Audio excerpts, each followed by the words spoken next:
Welcome everyone. My apologies for not presenting this in person. I had a cricketing endeavour tonight that took a slight precedence over this. Nonetheless, I'm quite excited to present this case on transposition of great arteries before you guys. I wanted to thank Tracy, Margaret and Sharon for educating me on this topic. And as the name suggests, the transposition of arteries relates to the reversal of the aorta and the pulmonary artery across the ventricular septum. It's also known as the ventricular arterial discordance.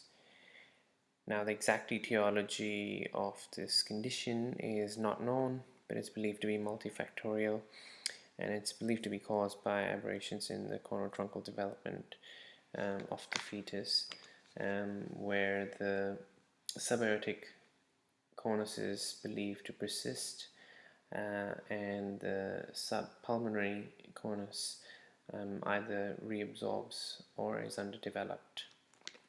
Now, the TGA is actually just one of the subtypes of many of these malpositions, and other subcategories include the double outlet right ventricle, the double outlet left ventricle, and anatomically corrected malposition. Now, expanding on that, the transposition of great arteries are either classified as complete or congenitally corrected. And a complete is where you have the ventricular arterial discordance, where the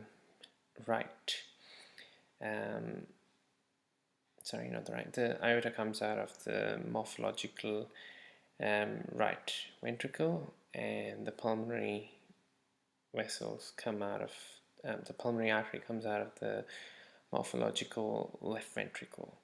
And in case of the congenital corrected transposition, there's also a discordance between the atrium and the ventricle, where the left atrium sort of connects into the right ventricle and vice versa. So in essence, it's actually a physiologically correct condition because of the double negative. Now, the transposition of the great vessels is also the most common cyanotic congenital disease, heart disease, along with the tetralogy of Fallot. And it's believed to have an annual incidence rate of 20 to 30 cases per 100,000 live births, and it makes up about 5 to 7% of all congenital heart disease. Now, our case was a 33-year-old female, and this was her first pregnancy. She had returned for a repeat cardiac assessment due to unsatisfactory images at 20 weeks. Now, at first instant, it appeared to be a normal survey of the heart, where I could see a normal appearing four-chamber view with the correct orientation and situs. And it wasn't so much the relative relationship of the outflow tracts that sparked my interest, but not being able to get a three-vessel view from just by translating the probe more superiorly from a four-chamber view. On more close examination, we found that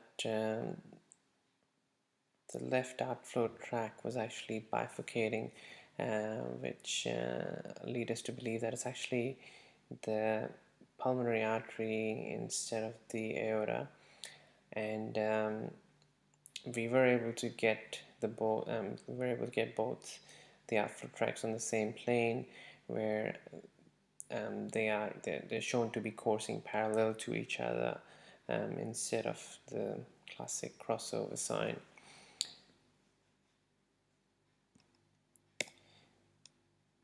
And in the next slide, you can see an abnormal looking three vessel view where you don't get your standard um, um, view of the pulmonary aorta and the SVC in that particular order. You just see a transverse section of the aorta there, and this was immediately superior to the four-chamber view. Moving on. This isn't a great representation, but I took this image from a clip that I acquired. But this is essentially just showing the left ventricular outflow tract and how it's bifurcating. And this next slide shows us the true outflow tract. So you can see the left coursing this way and the right coursing just above it. And you can see that the path is quite parallel and that they're not crossing over each other. So the role of ultrasound is quite critical in ensuring that these pregnancies are adequately managed.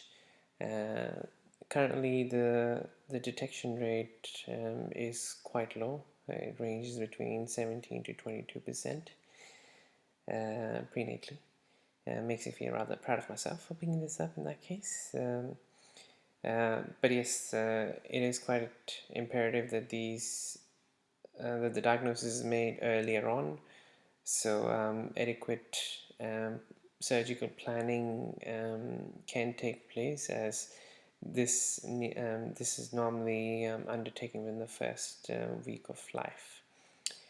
Now the diagnosis is based on sonographic features, and contrary to popular belief, the gold standard is not the absence of crossover of the outflow tracts, but it is the proving that there is ventricular arterial discordance. Now, the other additional signs that aid with the diagnosis is an abnormal three vessel view, which we already had a look at, and the aortic arch view, which due to the malposition of the vessels ends up with the aortic arch being anterior to the ductal arch instead of being the other way around. The outflow tracts, the absence of the crossing over of the outflow tracts in the more parallel course is also a useful sign. However, it's not always there, and I've read a fair bit of literature, and I've spoken to Peter Coombs as well about it, and the opinion that I sort of gather is that you can still have a transposition of arteries with sort of a normal coursing outflow tracts. Lastly, there is the big eye frog view, which is a volumetric acquisition or a 4D acquisition, where you can see the relative position of the pulmonary artery being posterior to the aorta. So where it normally is in like where the pulmonary artery is about along the 1 or 2 o'clock axis, it then sort of changes to a 4 or 5 o'clock axis with relation to the aorta. It's also interesting to mention the 4D assessment of this, because it sort of aids in the surgical planning side of things, because it's often the positioning of the coronary vessels that come out of the aortic trunk that can vary significantly, and it's the reattachment of those coronary vessels that can often lead to complications after the surgery. There's also some other associated cardiac abnormalities which we see with transposition of great arteries. However, in most cases it is an isolated lesion, but we can have a septal defect, premature closure of the foramina vale, and stenosis relating to the left ventricular outflow tract and the tricuspid valve, as well as bradycardia. Most of these are more closely associated with the congenitally corrected transposition rather than a complete transposition of great arteries.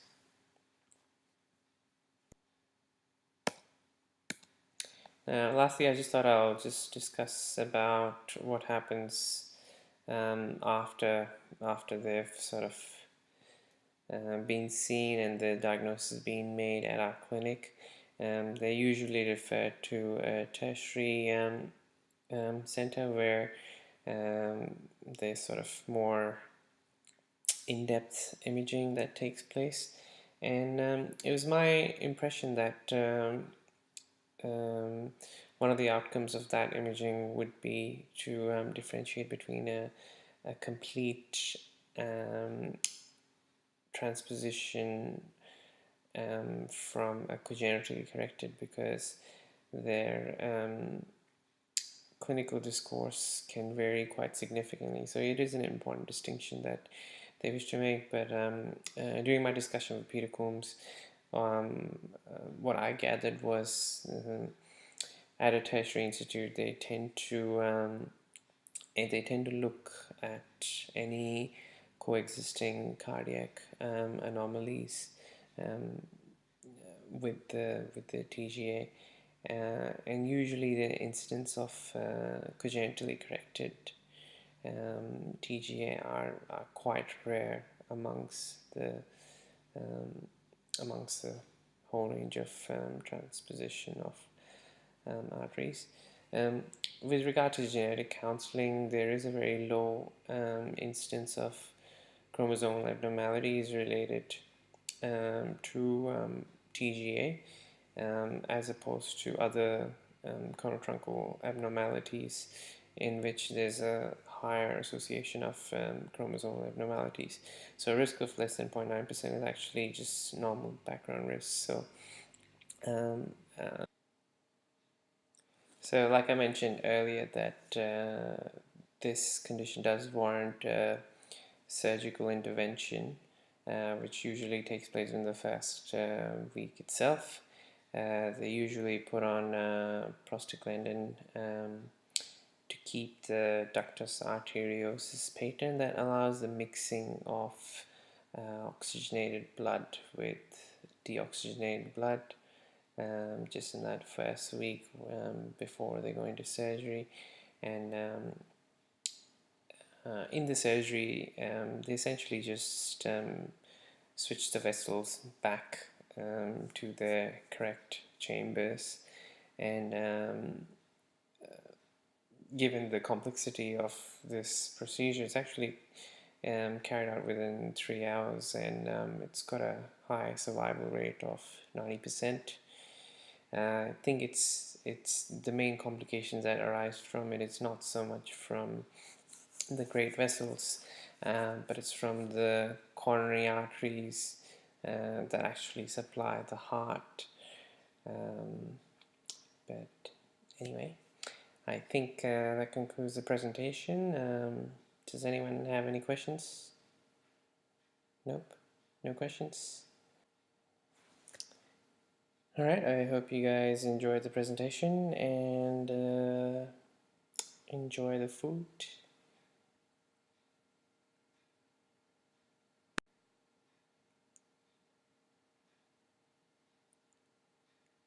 I'm just going to awkwardly end this recording now.